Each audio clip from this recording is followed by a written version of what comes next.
Aconteceram muitas discussões lá na mesa, né? E as discussões, de forma geral, elas são muito claras, né? Primeiro, nós temos ciência de que, como os componentes da mesa, na sua grande maioria, trataram da questão do futebol, da questão do futsal, nós temos ciência que não adianta querer tratar os diferentes iguais, né? O futebol e o futsal realmente são dois esportes, mas são dois esportes que estão fora da curva, né? A gente analisa, são eles que mobilizam multidões, né? São eles que mobilizam bilhões de pessoas em transmissões pela TV, então não adianta querer que a capoeira ou que o meu handebol tenha o mesmo tratamento do futebol e do futsal. Eu acho que isso seria assim, de uma imaturidade muito grande.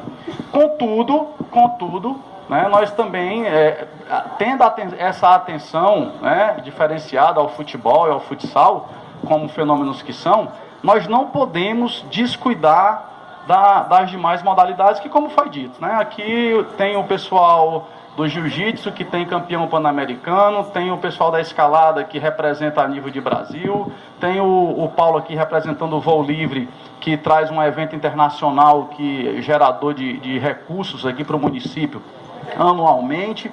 Nós temos o futsal, que com o professor Jair cozinhando a comida dos atletas foi vice-campeão intermunicipal, praticamente com apoio zero, né, passando a sacolinha, como o Rinaldo bem disse. Nós temos o basquete, que tem uma batalha. Nós temos associações de vôlei, de handebol, que estão representando e levando, como é o caso do handebol, Quixadá como vice-campeão da Liga Nordeste de Handebol. Então, me parece que muitas vezes o nosso pecado, né, o primeiro pecado, é muito mais, como diria o pessoal do marketing, de ativar o produto. O resultado a gente consegue, mas nós ainda somos muito ruins de marketing. Nós não colocamos, nós não damos a devida divulgação e a devida ênfase. Bom, mas isso, venhamos e convenhamos, esses resultados vêm sendo muito alcançados por conta da iniciativa dos abnegados, né? Os abnegados do vôlei, do jiu-jitsu, do ciclismo, né? O ciclismo hoje, Quixadá, tem 2 atletas que estão, ou melhor, um atleta, que é o Ricardo, que está compondo a seleção cearense de ciclismo. Tá? Indo para diversos estados, participando de competições oficiais, né? Então é um espectro muito grande, e esse espectro, Ricardo, é a principal reivindicação. Ela exige, ela não demanda, ela exige a criação, a instituição de uma política pública consistente. O termo é esse. É uma política pública. Quixadá não cabe mais dizer assim: eu vou fazer, Mário, uma Copa de Jiu-Jitsu. Pronto, fiz e achei que isso foi uma ação que contribuiu com o Jiu-Jitsu. E o depois da Copa? O que vem depois? Não adianta eu dizer que vou fazer uma etapa de mountain bike, né, e só colocar no calendário e dizer que aquilo foi uma ação que contribuiu. Não adianta dar uma ajuda para os meninos da capoeira, para eles fazerem um evento regional e achar que isso é uma política pública. Não é. Porque se for para fazer eventos aleatórios, se for para fazer eventos, por assim dizer, soltos, os eventos já acontecem sem a ação do poder público. Ou qual foi o último evento que, com exceção da Liga, que faz o campeonato lá de futebol, qual foi o último evento que teve realmente uma intervenção do poder público? Porque os outros eventos são todos promovidos pelos abnegados das modalidades. E nós já sabemos, evento não é sinônimo de política pública. E política pública pressupõe gestão, né? Pessoas que, como o Rinaldo bem disse, consigam colocar no papel um planejamento estratégico consistente. Não é aquele planejamento estratégico de oba-oba, não. É montar um calendário esportivo, é montar metas a serem alcançadas, é montar metas que vá de encontro às necessidades das várias modalidades, incluindo o futebol e o futsal, né? E principalmente avaliar se essas metas estão cumpridas.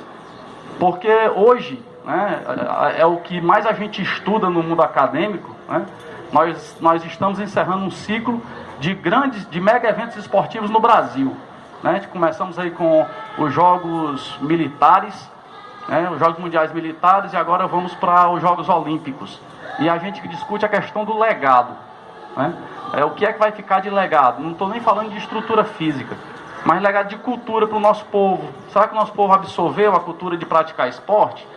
E aí eu diria, nós só vamos responder se a gente tiver uma gestão técnica, meu amigo, que te diga, Ricardo, nós temos X projetos de alto rendimento, lá nós temos seleções e escolinhas visando formação de atleta em handebol, futsal, futebol, voleibol, basquete, um projeto de escolinha de lutas e assim por diante.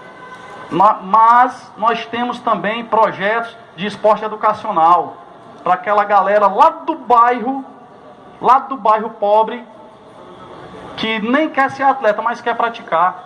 Nós temos projetos de esporte de participação.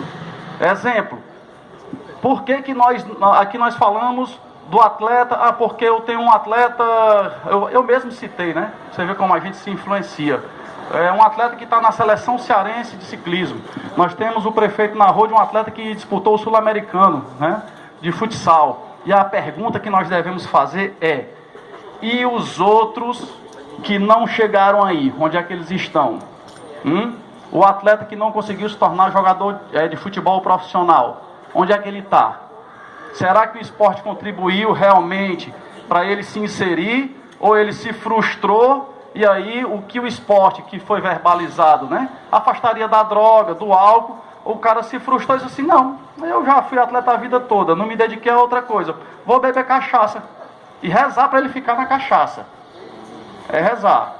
Por quê? Porque falta uma política pública clara, objetiva, que tenha começo, meio e fim, que tenha meta a ser alcançada. Se não, meus amigos, a gente vai ficar falando aqui, precisa de estrutura, precisa de apoio.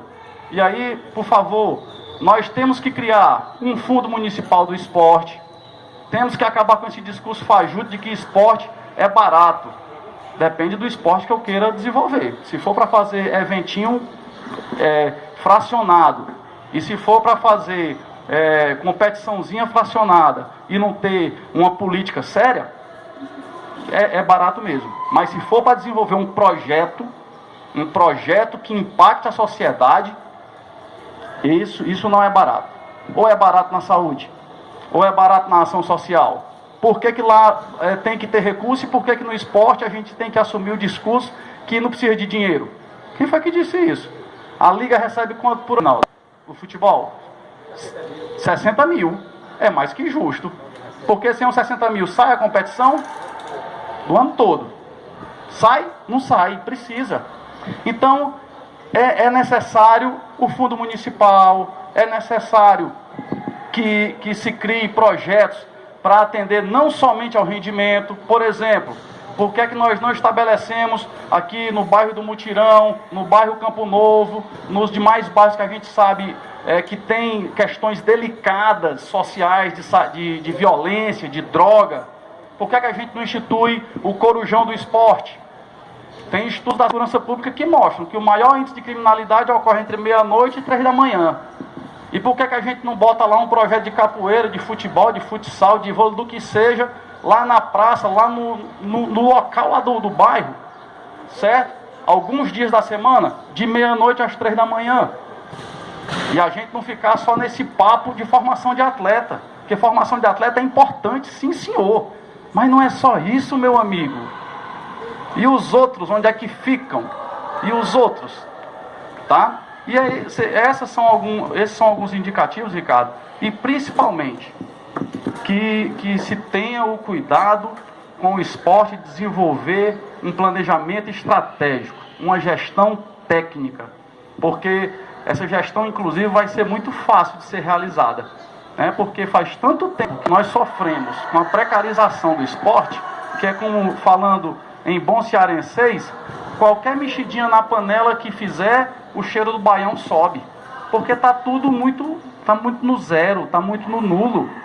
Agora, para isso, eu repito, se for para fazer assistencialismo, não, eu vou dar aqui uma ajuda para os meninos viajarem, eu vou fazer uma copinha, isso é assistencialismo.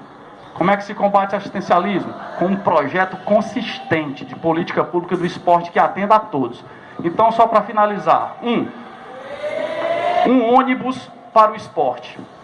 Eu acho que aí deve estar todo mundo agora com o olho brilhando, né? Porque é o pessoal do jiu-jitsu, do vôlei, do basquete, do futebol, é um eterno problema de todo mundo.